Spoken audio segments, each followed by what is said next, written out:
pour tirer l'esprit du cachot. Soufflons, nous même notre forge, battons le fer tant qu'il est chaud. C'est la lutte finale, pouvons-nous et demain. L'internationale sera le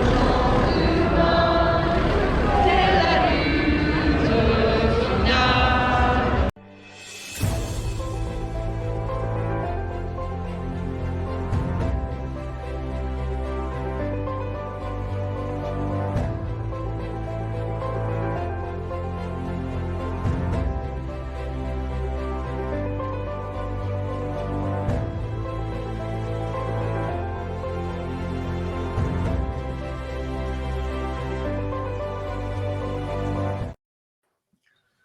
ئازیزان و خۆشەویستان، ئەمڕۆتان شادۆم، کاتتان باش. من شەماڵ عەلیم و هاوڕێم ڕەحمان سێنزادە لە خزمەتیوان بۆ پێشکەشکردنی بەرنامەیەکی تری ڕووداوەکانی هەفتە. ئەمڕۆ 6 ئەپریلی 2023 لەگەڵ هاوڕێم ڕەحمان سێنزادە دوو بابەتمان ئامادە کردووە کە سەبارەتی بدوین. یەکێکیان ڕووداوە گەورەی کە شەقامەکانی فەڕەنساوە هەموو کۆمەلگای فەڕەنسا و کارگەرانی ئازادی خوازانی سەرتاسەری دنیای ئەوداڵی هەواڵ و خەبارەکانی و دەنگوباسە تازەکانی خۆی کردووە. ڕووداوێکی گەورەیە سەبارەت بە لایەنە جۆر بە جۆرەکانی هەدوێن و هەوڵەدەین هەنێک تیشک بخینە سەر پاشخانەکانی و مانەقوڵەکانی ئەم ڕاپەڕینە کارگەریە لە فەڕەنسا. وە پرسیارەکەشمانەوەی ئایا شۆڕشێکی کارگەری لە فەڕەنسا بەڕێوەیە؟ هەوڵەدەین هەردووپان من و هاوڕێم ڕەحمان سێنزادە وەڵامیان پرسیارە بدەینەوە. لە تقریبەن لە سەرەتای ساڵەوە پاش ئەوەی کە ماکرۆن لە خیتابی سەری ساڵی 2023 ڕایگەیان کەوتی ساڵی 2023 ساڵی بەدیهاتنی ئەو خەونە نەزۆکەی کە خانە نشینی لە 62 بەرێتە 64 ڕایگەیان کە ساڵی 2023 ساڵی وەک بە ئیستلاحی خۆی وتی ئەنجامدانی ئەو ریفۆرمێ لە ناو دووکەوانەیە کە ریفۆرم لە ڕوانگەی بۆژوازیە و بە معنای ماوێرانکردنی زیاتری چینی کارگەر و خەڵکی زەحمەکێش کە هەر لەو ڕۆژەوە کە قسەی کرد وتی 2023 ڕۆژی ئەوە بێ کارگەرانی فەڕەنسا ئەقوڵان و هاتنە سەر شەقامەکان و دەست بەجێ ناڕزایی دەستی پێکردووە. خۆ پیشاندانەکانیان بە جۆرێک کە تاکو شتۆیەکی فستیڤاڵی بەخۆیەوە گرتە بوو و بە هەموو هەفتەیەک ڕۆژانێک بۆ ئەمەدانرا بوو و ئاشکرا بوو دیار بوو کە بە پێی ئەو کەم و زۆریەی کە لە ناو پەرلەمانە هەیە ماکرۆن ناتوانێت ئەم بڕیارە لە پەرلەمان بێتە پێشەوە. یعنی گەر بیخستات دەستی پەرلەمانی فەڕەنساوە حتمما ئەم بڕیاری بۆ تەصدیق نەئەکراوە بۆ جێبەجێ ناکرا چونکە لەو ئەغلەبیەتە لەو زۆرینەیە بەهرەمەند نییە ماکرۆن کە بتوانێت ئەم پێشنیارانی خۆی بێتە پێشەوە و کاتێکیش کە بەرنامەکەی خۆی و تەرحی خۆی بۆ ئینتیخابات و هەڵبژاردن تەرح کردووە لە یەکەمین دەوری ئینتیخاباتە تەنها لە 18 خەڵک دەنگی بەو بەرنامەی ئەو داوە یا دەنگی بەو داوە. بردنەوەی ماکرۆن لە ڕاستیە لە بەرامبەر ماری لۆپێنا بوو کە کەسایەتێکی دەستی ڕاستی و فاشستەوە کۆمەڵگای فەڕەنسا لە بریەوەی کە چارەنووسی خۆیان خەنە دەست کەسێکە تەنانەت باسی نازیستبوونیشی یەکێەوە ئەوانە لە بری ئەوە وان بە چاکترزانی کە ماکرۆن ڕابەرایەتی فەڕەنسا بکە لە بری ئەم دەسەڵاتە فاشستیەوە. ئەوە بوو وای کرد کە ماکرۆن ببێ بە سەرۆک وەزیران. ئێستا بەو بیانوە کە گوایە خەڵک ئەم دەنگی پێداوە ئەو بە دەنگی خەڵک بۆ بە سەرۆک وەزیران قسە لەوا کە شتێکی دیموکراتیانەیە کە ئەو بەدەر لە پەرلەمان و بەپێی یەکێک لە بەندەکانی دەستور ئەم بڕیاری زیادکردنی ساڵی خانە نشین بوون لە 62 بۆ 64 ساڵ جێبەجێ بکە و بیباتە پێشەوە و ئەمە فەرزکە بەسەر هەم پەرلەمانە هەم کۆمەلگای فەڕەنسایە کە ئەمە بۆ تەمایی تەقینەوەی تووڕەیی و بێزاری کارگەر و زەحمەتکێشی فەڕەنسا کە بە بەرچاوی خۆیانەوە ئەبینن کە هەموو ئەو سەر و دوو سامانەی کە لە فەڕەنسایە پێکهاتوو دروست بووە هەموو ئەو زیاد بوونە و باڵاکردنەی بەرهەمداری کار لە فەڕەنسایە هەموو چێتە قازانج و چێتە گیرفانی دەوڵەمەنەکانی فەڕەنساوە تەنانە شەڕ و شۆڕەکان قەیرانەکان کۆرۆنا هەر بەڵام موسیبەتێک دێ بەسەر کۆمەلگای سەرمایەداریە دەوڵەمەندەکان و یەک لە سەدی کۆمەلگا قازانجی لەکەن زۆرتر پێی دەوڵەمەند لە بەرامبەر کارگەر و زەحمەتکێش هەژارتر و نەدارترە بن ئێستا ئیتر کار گەیشتۆتە ئەوەی کە تەنانەت پەلاماری ئەو باقی ماوە لە ژیان بدەن کە ئینسان پاش چ ئەوەنە ساڵات توانێت لی بەهرەمەند بێ و کەمێک ئاسوودە بێت لە بازاری کار دوور بێ و لە سترێس دوور بێ لە قەلەقی و لە دڵڕاوچی ڕۆژانە سەبارەت بە کارکردن و بە ئەرککێشان و ئەوانە دوور بێت و باقی ڕۆژەکانی و ساڵەکانی تەمەنی بە ئاسوودەی بێتە سەر سەرمایەداریەوە بۆ ژوازی فەڕەنسا لەمەش لێ ناگەڕنەوە پەلاماری ئەم بەشەکەمە ئەدەن لە ئەو ژیانەی کە بۆ کارگەران ماوەتەوە کە ئەمە ئیتر کارگەرانی بەجارێک تووڕە و بێزار کردووە و ئێمە سەروسیمای شۆڕشێک ئەبینین بە جۆرە لە جۆرەکان لە فەڕەنسایە کە من دواتر هەندێک لە ورتر لە سەبارەت بەم ئیدعای خۆما بڵێن سەبارەت بەم تێگەیشتن و لێکدانەوەی خۆم سەبارەت بەم دۆخی فەڕەنسا بێ بەڵام ئێستا پێم خۆشە ڕای تۆ لە بابەت ئەم مەسەلەیە بەگشتی بزانم فەرموو. لە پێشا بێ ئینسان دەستخۆشانە بکە لە خەباتکارانی هەرێستا لە مەیدانی ئەم هەم ئێعتساب و ئێعترازاتی کرێکاری و هەر نەکرێکاریاڵانی تر جەماوەریش بووەتەوە ئەم ناڕەزایەتی کاڵان 80% خەڵکی فەڕەنسا پەیوەست بوون لە فەڕەنسا لە وڵاتێکی گەورە وڵاتێکی سەنعەتی و لە عینە حاڵە ئەوەی پێڵێن لانکەی بەڕاستی شۆڕش بووە تایبەتمەندیەکی وڵاتی فەڕەنسا ئەوەیە هەر لە ئینقلابی گەورەی فەڕەنسەوە کەوا بزانم لە 1989 زاینی ئتفاق کەوت تا دواتر کۆمۆنی پاریس تا دواترەوەی لە ساڵی 68 دووبارە مەدێکی شۆڕجێرانە بوو ئەوە زۆر ساڵەکانی دیکەش و بە تایبەت ساڵی ئۆکتۆبری ساڵی 2010 ئەرە وەختەی سەرکۆزی لەسەر کار بوو هەر ئاوا نزیک بە 2 مانگ کرێکاران و نەقابەکانیان بەتوندی هاتنە مەیدان هەر ئەو کاتەش لە دژی هەرم بردنە سەرەی عمری تەقاعودی بوو کە هاتنە مەیدان تاوە بوو 2010 جلی قەزەردەکان بە شێوەیەک ئەم مەدی ناڕەزایەتی و ئێعترازیان ئیدامەدا هەمووانە کە تەمەشاکەی بەڕاستی بە تایبەت بە پانوبەرینیە کە لە مەیدانی خەبات و سیاسەتی کۆمەلگای فەڕەنسایە بۆ خۆیان بێوێنن بە دەستخۆشانیان لێ بکرێەوە بە تایبەت ئێستا ئیتر هەر وەک تۆ باس کە لە سەرەتای ساڵۆ قسەی ئەم بەرنامەیە کە ماکرۆن بەدەستیەوە بوو ئەڵان زیاتر لە مانگێکە بەڵام لە بەرابەریدا ئەوە ئێعتسابە کرێکاریەکان و بە دوایی مەزاهرەکان و تزاوراتە کرێکاریەکان و ئەو مەوجی شۆڕەجێڕی 100,000 نەفەری و حتا بە ملیۆن نەفەری لە پاریس و بە تایبەت لە شارەکانی دیکەش کاتۆن مەیدان لە بەرابەریە ڕاوەستاون و نەیان هێشتووە ئەم قانونە دژی کرێکاریە و دژی نەکرد کرێکاری دژی ئەو ئینسانانەی تەقاعود دەبن بەڕێوە بەرێ ظاهرەن لە چوارچەوەی قانونی بەڕەسمیت ناسراوی فەڕەنسەدا ماکرۆن گویا ئیجازەی هەیە ئەم 62 ساڵە بکە بە 64 ساڵ حتا ئەگەر نەگەڕێتەوە بۆ پارلەمانە دژی کرێکاریەکەشیان بەڵام ئەوەی لە بەرابەریە ڕاوەستاوە خەباتی کرێکاری و خەباتی جەماوەری و بە مەدەکی شۆڕەجێرانەی باڵا ئەو جۆرەی کە تۆ باس کرد بنەزەرم ئەوە مهمە گرنگی زۆری هەیە بە تایبەت گەرێمە لەلایەکی دیکەشە تەمەشا بکەین لە فەڕەنسەی هەر بە دەلیلی ئەم مەدی شۆڕژێرانەی لە مێژینەی کە بووە و مێژوویەی کە بووە ئەڵان تۆ بینی هەر بۆ ئەم عمری تەقاعودی لێەوە شەڕ لەسەرەوەی لە 62 نەبێ بە 64 لە بەشی زۆری وڵاتانی دیکەی ئوروپا هەر لە پەنادەستیان لە ئینگلیستان و هەر لەم سوێدەی کە مروتۆرەی 66 و 67 ساڵە یا لە ئاڵمان 65 ساڵە. یعنی لەوێ چی بووە؟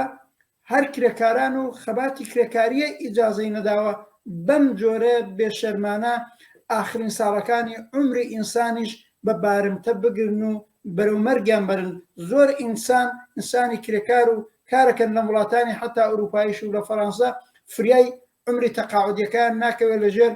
زەختی کارە لەبەی نەچن. دەنەچە بە نەزەم ئەمەی ڕێکەوتووە لە چەند بابەتە زۆر بێوێنەیە. ئەوژەوەیە مەدێکی شۆڕەجێڕی گەورەی پێوە دیارە. خواستەکان هەر مەحدوود بەرتەسک نەبووەتەوە بۆی لە 62 نەبێ بە 64. ئەلئانی تر تەوەقعاتیان خاستیان و شعاری ڕادیکالتریش مەترەحەکەن تا ئەو جێ ڕۆیشتنە پێشە حتا باسی لە اعتصاب و اعتراضەکە باسی وەکرا مەکرۆن دەبێ ئێستەعفا بدا دەوڵەتەکەی بێ بچێتە کەنار و ئێستاش مەدێکی شۆڕەجێڕی گەورەی ئاوا هەر لە نێو ئەم خەباتە هەیە و کە ویستیان ئەوەیە و هیوادارم بۆیان بچێتە سەر. خاڵی دووەم ئەوەیە هاوپشتی و هاوبەستەیەکی گەورەی لە بینی هەموو نقابە کرێکاریەکانی فەڕەنسا بەوجود هێناوە، لەو نقابە کرێکاریان ڕاستڕەوانەیان تا میانە ڕەویان تا چەپتەریان بەحاڵ لانیکەم لە بەربەرەکانە لەگەڵ ئەم قانونە دژی کرێکاری و دژی کۆمەڵگایی ماکرۆندا یەکیان گرتووە خۆیان ئەڵانەمە یەکپارچەجی و هاوقەدەمیەکی بێوێنەیە لە بینی چینی کرێکاری ئەو وڵاتەیە بەوجود هاتووە. غێرە چینی کرێکار بەشی زۆری ناڕازی کۆمەلگاشیان پێوە پەیوەست بووە. قسەی وەک باسم کرد 80% کۆمەلگایە کاڵعان لە پەنای ئەو خەباتن. و من لە کەسێک لە تەحلیلگەرانی سیاسی بیستم ئەسەن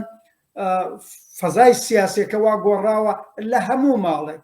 لە هەموو قاوەخانەیەک لە هەرکوێ دانیشی بەرحاڵ عاقبەت باسی خەبات و شۆڕەجێڕی بۆ بەربەرەکانێ لەگەڵ ئەم قانونەی ماکرۆنە. یعنی فەزایەکی شۆڕەجێڕانە لە نێو زیندوو بۆتەوە هەمیشە بووە ئەو فەزا شۆڕەجێڕانە ئەو مەدە شۆڕەجێڕانە لە فەڕەنسەدا و لە نێو بەتایبەت چینی کرێکاریا بووە ئێستا پەرەی گرتووە. و ئێمە زۆرێک لە وتەکان وتارەکان مقابلەکانی ڕابەران و پێشڕەوانی کاریگەریە بینین. من بە تایبەتی دۆستێک و ڕفێقێکی نزیکمان بەنەوی ئەکسل پەرشۆن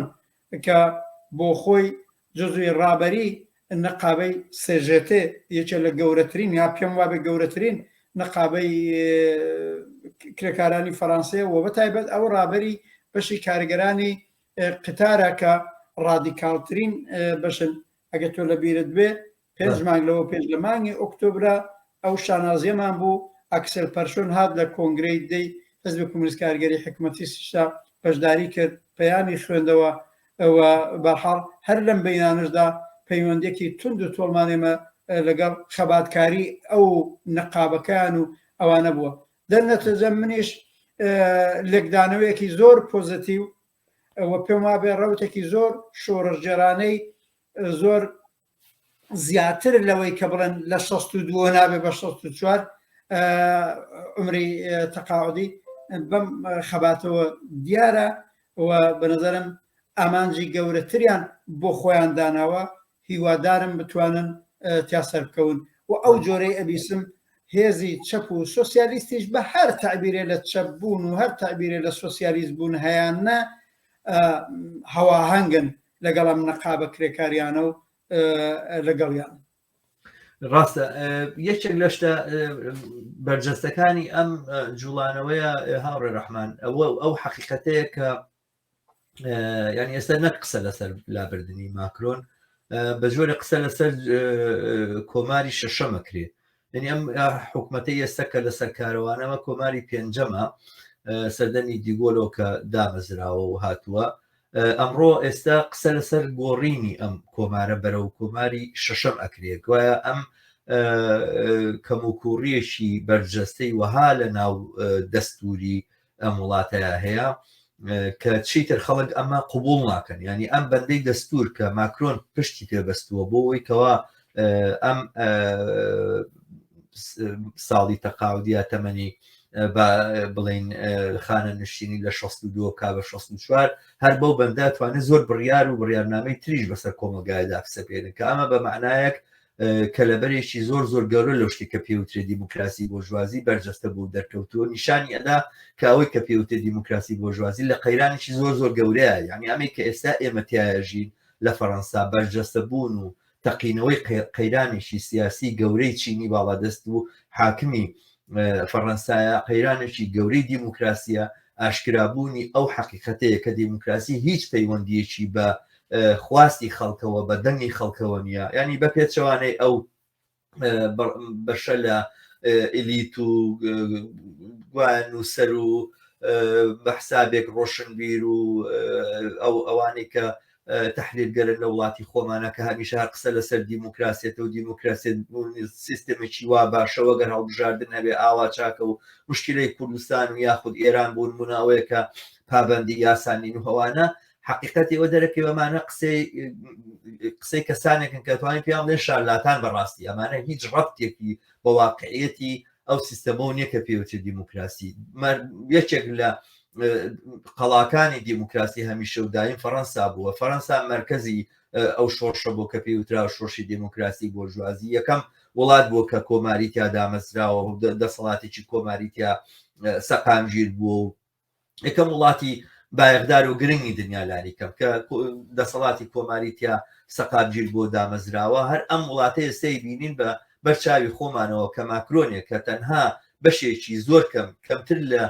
چارەکێکی خەڵکی فەڕەنسای لەگەڵا بۆ لە کاتی هەڵبژاردنەوە ئێستاش کە ئەم بڕیاری هێناوە کەمتر لە 120 خەڵکی فەڕەنسای لەگەڵایە ئەتوانێت بڕیارێک بەپێی بەندێک و دەستورێکی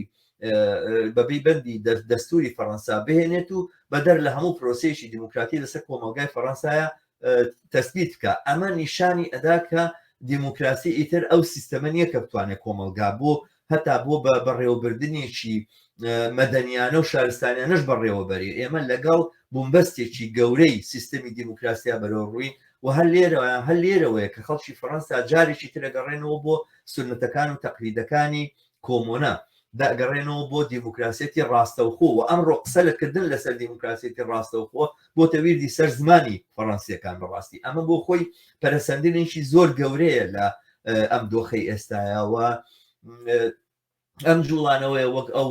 تحلیلگەرانەی کە لە نزیکەوە چاودێری ئەم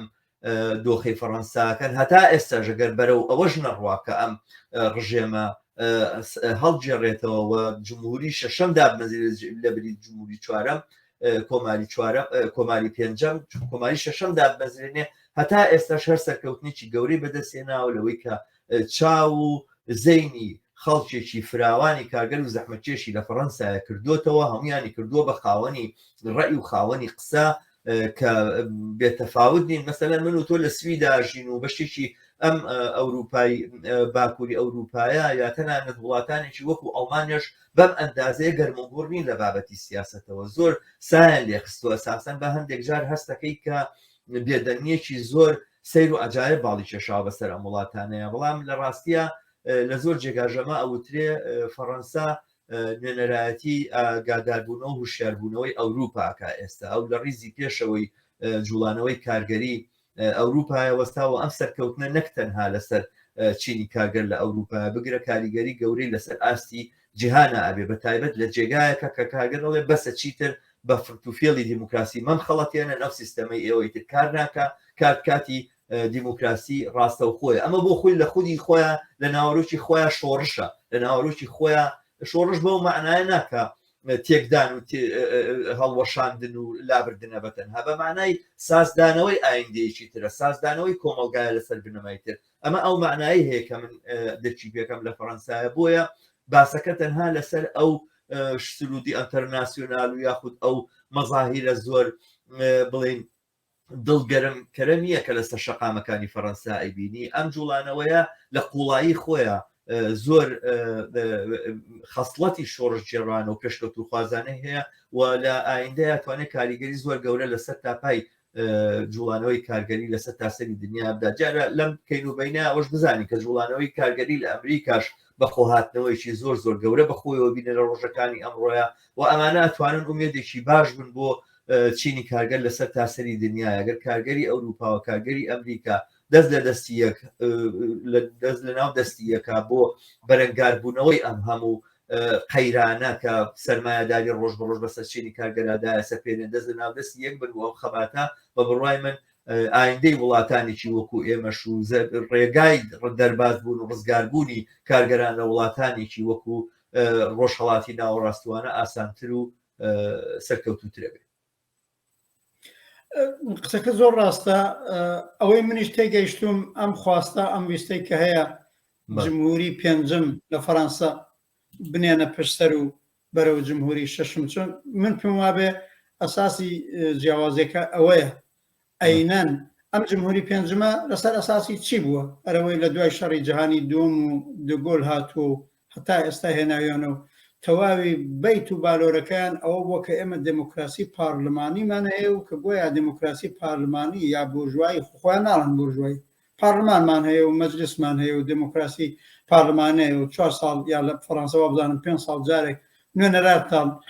هەڵەبژێرن و ئەوانە نوێنەری ئێوەن و لەو وەختەوە تا ئێستا ساڵ بە ساڵ و تا ئێستا هاتووە ئەم سیستمە سیاسی کە زاڵ بوو سیستمێکی سەرمایه‌دارانەی تازە لە وڵاتێکی وەک فەڕەنسا ئەمپریالیستی هاوتای هاودەستی خودی ئەمریکا و ئینگلیستان و ئاڵمان و غیرە هەر بە پشتبەستن بەم پارلمانیان و دموکراسیان ئەو ڕۆژەڕەشی و چەوسانەوە و هەڵاواردن و زوڵم و ستەمەیان بە کولی کۆمەلگا و بە چینی کرێکار لە فەڕەنسا داسەپاندووە کە ئاوا هاتوونەتە مەیدان نەکەر ئێستا ئەوە ساڵی 68 هەر لە وەختێکە دەگۆل بەخۆی هێشتا لەسەر کار بووە. ئەوە 2010 ئەوەی ئێمە شاهدی بووین دوومان بربەرەکانە لەگەڵ دەوڵەتی سەرکۆزی کە کردیان ئەوە جلی قەزەردەکان لە 2018 کە کردیان و ئێستاش مەدێکی کرد لە شۆڕەجێڕی ئەوژەوەیە ساڵ بە ساڵ و ڕۆژ بە ڕۆژ ئەم هێرش بۆ سەر بژیوی کرێکار بۆ سەر بژیوی ئینسانەکان لە فەڕەنسەی تازە سەنعەتی پێشکەوتو زۆری کردووە و تەنی هەڵچنیوە هەم بە چینی کرێکار و هەم بە خەڵکە. ئەمە دموکراسیە، ئەمە دموکراسیە کە بە ڕۆشنی پەردە هەڵە ماڵە لە ڕووی نظامی سەرمایه‌داری نظامێکی چەوسێنەر ئیترەوە فقط لە ئێران و عێراق و ئەفغانستان و هندستان نییە بڵێن بە بێزەیانە عاقبەت چەوسانەوە باوی هەیەەوە بڵێنەوە هینی هەلومەرجی ئەوەیە نەخێر ئەمە فەڕەنسەیە ئوروپایە لە ناوەڕاستی ئوروپایە و وڵاتی هەرە پێشکەوتووی و ساحبی پێشینەی فەرهەنگ و سیاست و سەنعەت و شۆڕژجێرە و هەموو شتێکی ئاوا چینی کرێکار و زەحمەتکێش و خەڵکی 80% خەڵکی و وڵاتەی وا لێ کردووە کە بەباشی بژیویان نەچێتە پێشەوە و ئەو دەوڵەتە سەرمایه‌داریە گەورە عاقبەت بۆ هەڵلوشینی هەرچی زیاتری سوود و پوڕ و بەنەفعی سەرمایه‌داران تەما حکات سەرەوەی لە 62 ساڵەوە عمری تەقاعدی ئینسان کا بە 64 بۆی پوڵێکی زۆر بەدەست بێنن بچێتە بودجەی دەوڵەتەکان و بچێتە بودجەی دەوڵەتی سەرمایه‌دارانی ئەوێنە. پس ئەمە دموکراسیە. ڕاستەکەی من حتا بۆ خۆم کەمتر بەم بورژوایی و غیرە بورژوایی تەقسیمەکەم یعنی ئەم دموکراسی پارلمانی بورژوایی لە هەموم ساڵانە ئیتر ئابڕوویەکی بۆ کەلیمەی دموکراسی ژنێشتۆ. دموکراسی هەر ئەمەیە کە بینین لە ئەمریکا، هەر ئەمەیە کە بینین لە فەڕەنسا، هەر ئەمەیە بینین لە ئینگلیس، هەر ئەمەیە بینین لە وڵاتانی ئیسکاندیناوی کە من و تۆی بینین ڕۆژانە چەوسانە و زوڵم و زۆر لەبەر چاوی خۆمان هەر لە شارەکەی کە تیاژین ئەبینی. ئەمەیتر بە معنایەک نیشانی داوە نەتەنیا ئەم سیستمە سیاسی ئابووری سەرمایه‌داری بە دموکراسی و پارلمانەکەوە جواب دەرەوەی نیاز و ویستەکانی بەختەوەرانە بۆ کۆمەلگانیە بەڵکە بێ بڕوە و من لە قسەی ئەم جەماوەری شۆڕژێڕی کرێکار و غیرە کرێکاری فەڕەنسای هاتوونەتە مەیدانەڵەن جمهوری پێنجم نەمێنێ و جمهوری شەشم دامەزرێن ئەوە ئەم سیستمە سیاسی ئابووری سەرمایەداری بە دموکراسیەکەیەوە بە پارلەمانەکەیەوە نەمێنێ وەختێ باس لە جمهوری شەشمەکەیانەکەن هەرەوەی تۆ باس کرد من نەوێنم ئەڵەن ئێمە ئەمانوێ خۆمان چارەنووسی خۆمان بەدەستەوە بگرین ئەمانوێ بە ئێرادەیەکی ڕاستە و خۆی چینی کرێکار و هەموو هاوپشت و متحدەکانی چینی کرێکار پەیوەستبێ ئەینەن وەک تۆ باست کرد چۆن کۆمۆنی پاریسمان لە 72 ڕۆژە بەڕێوە برد بە و هەموو سەغڵەتیانەی ئەو وەخت یەکسری کار و قانونیان ئەو وەختە بەڕێوە برد کرێکارانی پاریس هەتا ئێستاش سەرمایەداران و بۆرژواکانی دەسەڵاتدار حتا لە حیزبە سۆسیالیستەکەی فەرانسوا میترانیش نەیانتوانیوە تێکراری بکەنەوە دەرنەچە ئەیانەوێمە کرێکارانی فەرەنسا من وای تێگەم ئەڵەن جمهوری شەشمێک بێ ئێمە ئیدارەی بکەین کرێکاران ئیدارەی بکەن خەڵکی ئازادی خوازی ئیدارەی بکەن بەرابەری خوازەکان ئیدارەی بکەین ڕاستەخۆ من پێم وابێ هەر مەنزوریانە و ئیدارەی شۆڕاییەیە و ئیدارەی کۆمۆنیەیە کە وەختی خۆی بووە شاید من کەم لەو بابەتەوە متالعام کرد بێ من پێم بێ بە نەسی سەریح احتمالاً ئەویان وتبێ ئەو وشیاریە هەیە ئەو وریایە ئەمە ئێتر جیاوازیەکی گەورەیە یعنی هەڵپێچانی دەستگایەکی ئەو ئێمە پێڵێن ڕووبنای سیاسیەکی سیاسیش و اقتصادی ئێستای سەرمایەدارانە لە فەڕەنسا و لە جێگای ئەو چینی کرێکاری وشیاری هاتووە مەیدانی پشتبەست و بە تەجروبەی کۆمۆنەی پاریس و هەموو خەباتەکانی پێشوەڵە ئێمە ئامادەجی ئەومان هەیە کۆمەلگاکە بگرین بەدەستەوە ئیدارەی بکەین ئیدارەی شوڕایی بکەین و وای ئیدارە بکەین لە خزمەت قازانج و بەرژەوەندی شارۆمەندانی ئەو کۆمەلگایەدا بێ نەفەقەت بۆ خودی کرێکارە هەموو بەش و چین و توێژی ئەو کۆمەلگایە ئەوەی پێڵەن ئازادی بەرابەری و عەداڵەتی تیا بەڕێوە بچێت بەڕاستی و 72 ڕۆژەی کۆمۆنی پاریس بە هەموو مشکلاتێک کە بوویان سایان کرد ئەوە بکەن و ئێستا لە ساڵی 2023 152 ساڵ دوای کۆمۆنی پاریس ئەوە ئیمکانات ئەوە بەرهەم سەتی بەرهەمهێنان لە هەموو بابەتێکەوە چۆتە پێش کە کرێکاران پێیان وابێ ئەتوانن واقعاً دووبارە ئیدارەیەکی کۆمۆنی و شوڕاییان بێ کە کۆمەلگای فەڕەنسا و خەڵک تیا بەختەوەر بێ بۆ ئەوە تێکۆشن و بۆ ئەوە خەریکن هێزکۆوەکەنەوە وەگەر ئەوە بکرێ من پێم وابێەوە ئاڵوگۆڕێکی شۆڕەجێرانەی جددیە ئەمە ئیتر شۆڕەجێرێکی گەورەیە لابردنی نظامێکی سیاسی و اقتصادی چەوسێنەر کە خەڵکی ئاوا بە ڕۆژەڕەشی کێشاوە و هێنانە سەرکاری نظامێکی سیاسی زۆر جیاواز پشتبەست و بە ئیرادەی خودی کرێکار و جەماوەر بە شێوەی شوڕایی و کۆمۆنی ئەو جۆرە بیبن بەڵێ ترەوە ئاڵوگۆڕێکی زۆر بەرچاوی شۆڕجێڕانە بێ نەتەنیا بەختەوەریەکی گەورە بۆ کرێکاران و خەڵکی فەڕەنسا بێ من پێم وابێ بە تایبەت لە پێشە لە کولی ئوروپا و وڵاتانی ئوروپایی کاردانەوەی ئێجگار گەورەیە بێ وەگە کاردانەوەی گەورەی لەسەر ئوروپا وەکو ئالمان و وەکو ئینگلیس و ئیسکاندیناوی هەموو ئەوانە بێ بە نظرم کاردانەوەیشی گەورەی بۆ بەرەو مەدێکی شۆڕژێڕی کرێکاری لە ئاس دنیادا ئەتوانین بڕۆین و ئومێد زۆر دێنێ بەڵام ئایا ئەتوانن ئەوە بکەن ئایا ئەتوانن لە جمهوری پێنجم ڕەت بن و بگەن بە جمهوری شەشم تەبعەن حتمەن بۆی تێکۆشن بەڵام پێم وابێ ڕێگریەکانیش زۆرن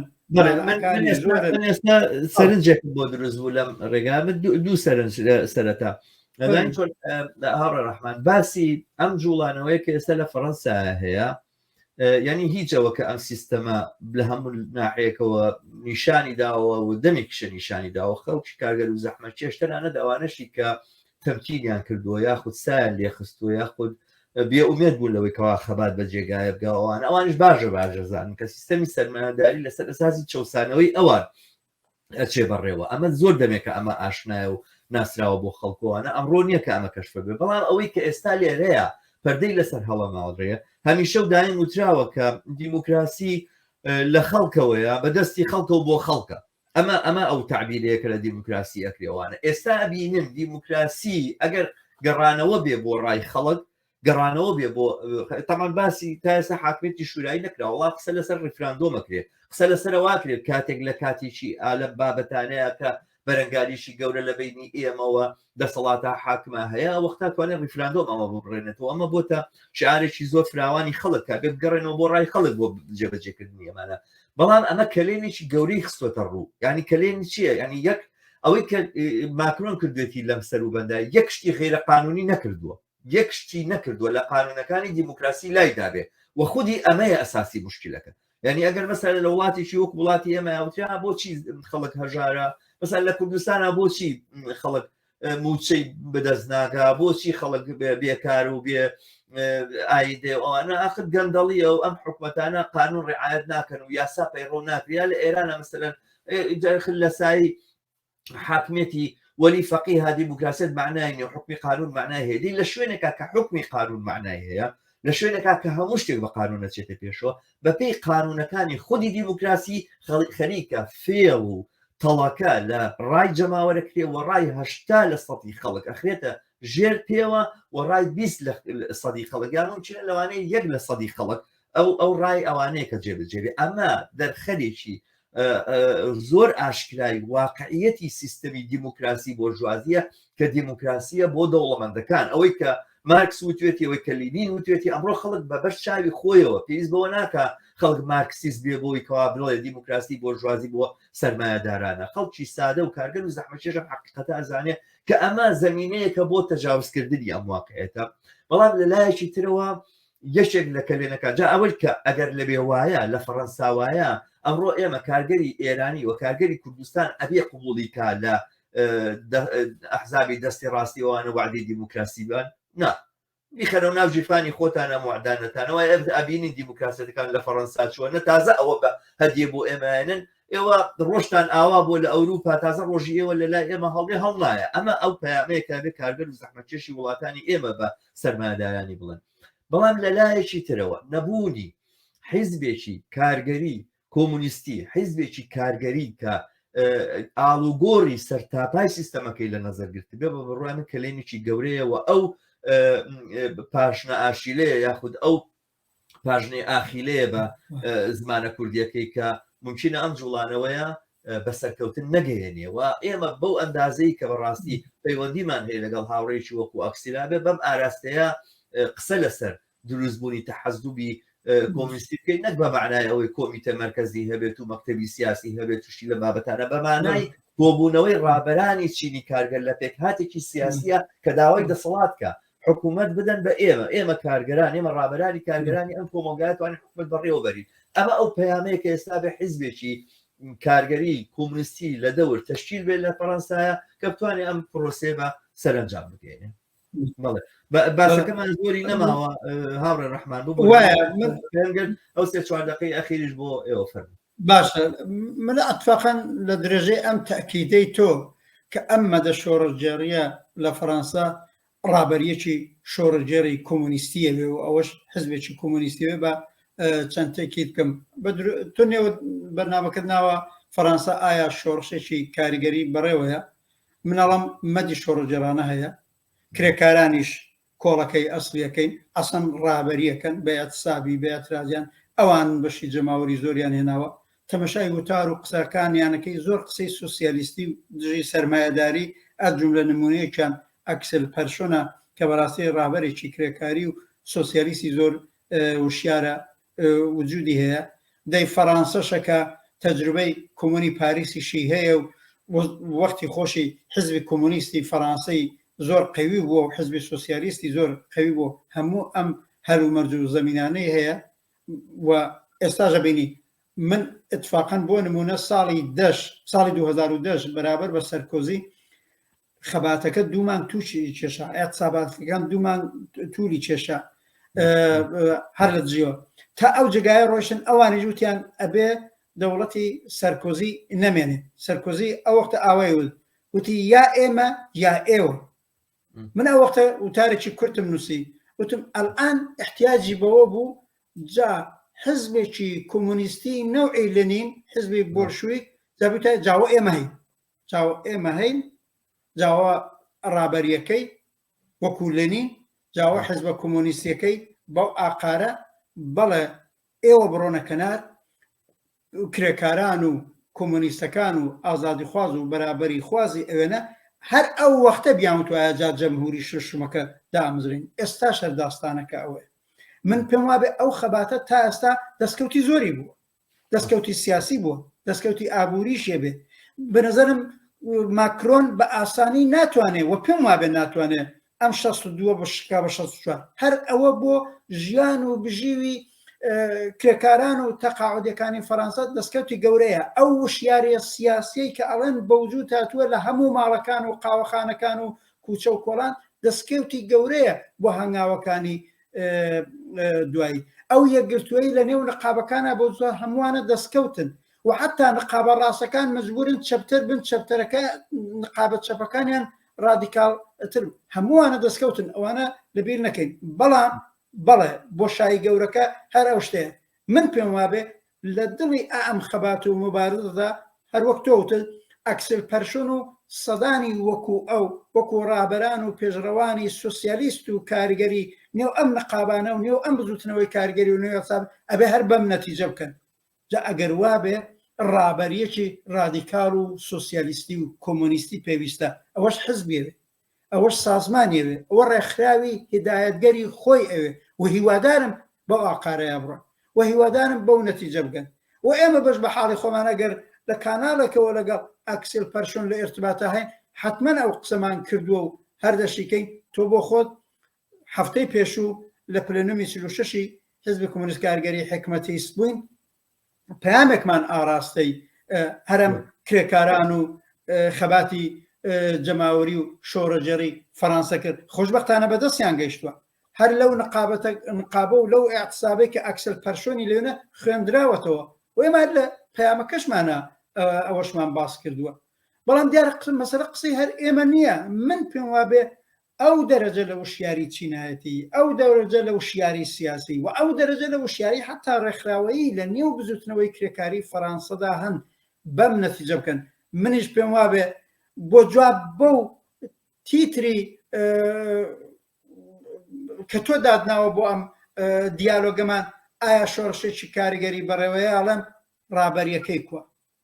ئەگەر ڕابەریەکی ڕادیکال و کۆمۆنیستی کە حزبەکەیەتی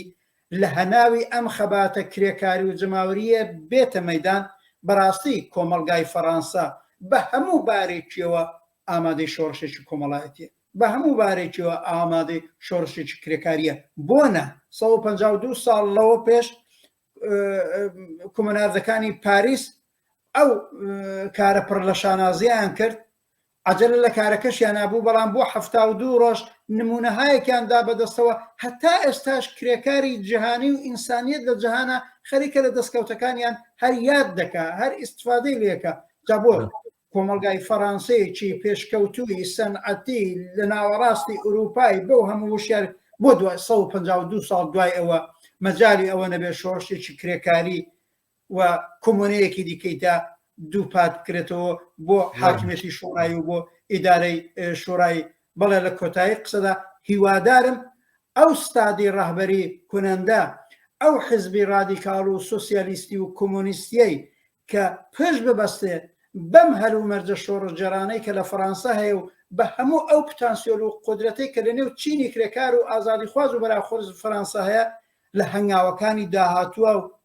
بتوانێت واقعا کۆمەلگای فەرەنسا بەرەو شۆڕشێکی کۆمەڵایەتی و نەجات بوون لەدەست ئەم سیستمی سیاسی و ئابووری سەرمایەداری لەوێنە بێنێتە مەیدان و بەنظەم خزمەتێکی گەورە بە هەموو بەشەریەت لە دنیاکەن زۆر باش دەست خۆش هاوڕێ ڕەحمان دەوارم لە بەرنامەکانی تریشە بتوانین زۆرتر و زیاتر لەسەر ئەم بابەتانە بدوێین دەستە خۆش بێ ماندوو نەبی زۆر مەمنون وەختێتی بەبینەرانمان بڵین تا ئەم بەرنامەی ئەم ڕۆژمان تەواو بێ لێرەیە تا یەکتر دیتنەوەیشی تر بە شادی و کامەرای تەنەستێری هەر شاد بن.